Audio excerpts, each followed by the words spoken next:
Oi pessoal, aqui é o Eduardo, sejam bem-vindos ao Apenas um Tracker, mais precisamente ao quadro Colecionador Tracker, onde eu sempre mostro algum item da minha coleção.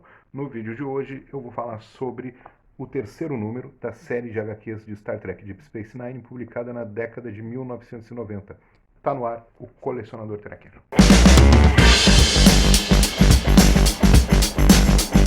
Quero lembrar a todos que o meu livro Star Trek Utopia e Crítica Social está à venda nos links na descrição desse vídeo. Clica lá. Muito bem, pessoal. Essa HQ aqui, terceiro número, né, da série de Star Trek Deep Space Nine, publicada pela Malibu Comics.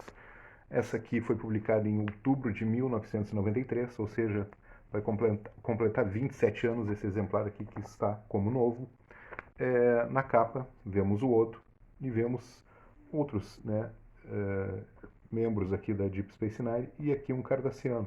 Então, destaque para esses dois, por quê? Porque o Odo tem papel central nessa história e os cardassianos também. Tudo começa quando um cara cardassiano, Gul Treller, está chegando na estação porque ele está morrendo e ele quer passar os seus últimos dias em Bajor, ele quer morrer em Bajor. Por quê? Porque ele nasceu em Bajor durante a ocupação, né? A família dele já trabalhava na ocupação do planeta e ele acabou nascendo ali. Só que ele é conhecido como The Butcher of Bajor. Ele foi um carniceiro, né, extremamente violento durante o seu trabalho como um dos ocupadores da sociedade bajoriana. Então, a Kira, vocês podem imaginar que ela fica extremamente revoltada com a chegada desse camarada na estação. E por quê? Além, claro, dele ser The Butcher of Bajor, ele esteve envolvido diretamente numa situação com ela. A Kira e mais dois companheiros da resistência bajoriana foram presos e o Gul Treller assassinou um desses camaradas a sangue frio na frente da Kira.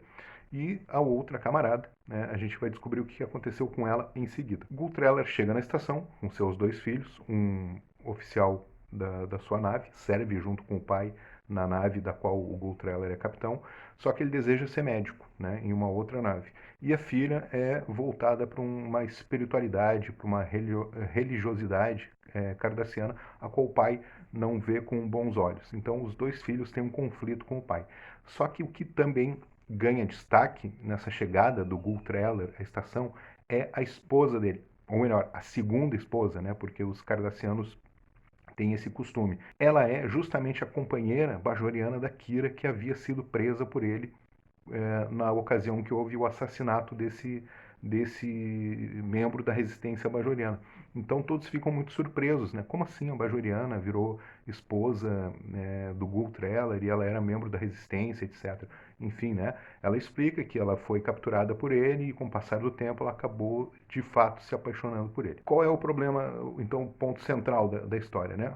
O Gul Treller é assassinado dentro de uma holosuite. Ele, como ele estava morrendo, ele pediu para que a holosuite reproduzisse a casa na qual ele nasceu, na qual ele se criou, e uma figura ali, né, holográfica da mãe dele.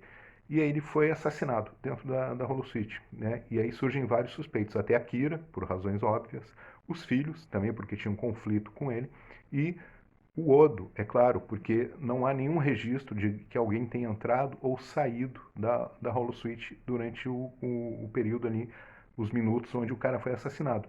E aí isso remete, o Odo menciona isso, inclusive, né? Bah, é novamente o caso do Ibudan se repetindo. É aquele episódio da primeira temporada onde um bajoriano simula sua própria morte para incriminar o Odo. Enfim, o Odo segue com a sua investigação e acaba descobrindo que, de fato, quem assassinou o Gul Treller foi o seu filho. Né? Por quê? Porque o filho queria assumir um posto em outra nave, como médico-chefe, e o pai não permitiu, disse que isso era uma baboseira, né? Baboseira médica e tal, tipo, tripudiou ainda sobre o filho, e aí ele assassinou o pai, né, para que finalmente ficasse livre para poder servir onde bem entendesse. E aí o Odo fala o seguinte, parece que, é médico o filho, né? Parece que em Cardassia não existe o juramento de Hipócrates, né? Como tem entre os humanos, porque ele foi capaz de fazer mal para uma pessoa. Enfim, tem um furo aí na história que é o seguinte, por que ele matou o pai se o cara já ia morrer logo em seguida, né? Não havia necessidade dele se comprometer, né? Dessa forma cometendo aí um assassinato. No final, a Kira não aceitava, né, o fato da amiga dela, ex-companheira de resistência bajoriana, ter se aproximado dessa figura cruel, né, e sanguinária do Ultreller. A Kira oferece para ela o, né, brinco bajoriano, no fim, assim, como uma tentativa de fazer ela retomar suas origens, né, e esquecer esse vínculo aí com os opressores. Enfim, é uma história fechada, é uma história só dentro dessa revista, começa e acaba aqui, não tem sequência. Eu achei que manteve aí o grau de qualidade já da primeira edição, na verdade é um pouco mais sombria, né, do que a primeira história, que é um pouco, até tem momentos mais cômicos, né. O traço, novamente, do Gordon Purcell, muito maravilhoso, uma arte muito bonita mesmo, muito agradável de acompanhar. E falando assim, em linhas gerais da história, eu acho que o grande mérito dessa publicação aqui é trazer, né, recuperar essa coisa que é o pano de fundo de Deep Space Nine, né, que é a relação dos bajorianos com os cardassianos, né? Uma ocupação que durou várias décadas, onde os cardassianos cometeram todo tipo de crime contra os bajorianos, e esses, claro, resistiram da maneira que eles conseguiram resistir, alguns através da religião, outros indo para luta armada, de fato. Então a história, ela é muito positiva nesse aspecto, né? De conseguir colocar de maneira crível, né, o que a gente já viu na primeira temporada de Deep Space Nine, que é o pano de fundo da história, né?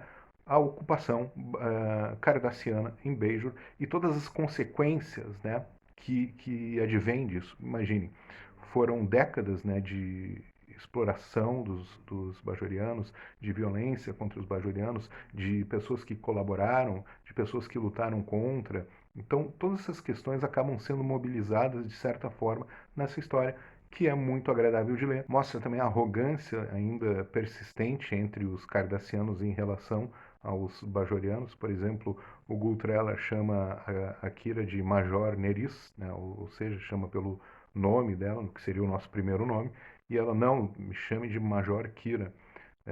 Ele já buscando uma certa intimidade com ela, né, justamente por essa arrogância dos cardassianos de se julgarem superiores aos bajorianos, essa crença, né, dessa superioridade que serviu aí como lastro ideológico da dominação de Bajor por Cardassia. Muito bem, pessoal, no próximo vídeo eu vou falar sobre as edições 4 e 5, que contam uma única história dividida em duas partes, e é uma história absolutamente incrível. Essa aqui realmente trouxe muito a questão da crítica social de Star Trek. Então acho que vai ser um vídeo bem legal. Espero que vocês tenham gostado desse aqui. Quem curtiu, inscreva-se aí no canal, por gentileza. Aguardo todos no próximo vídeo. Uma vida longa e próspera a todos. Tchau.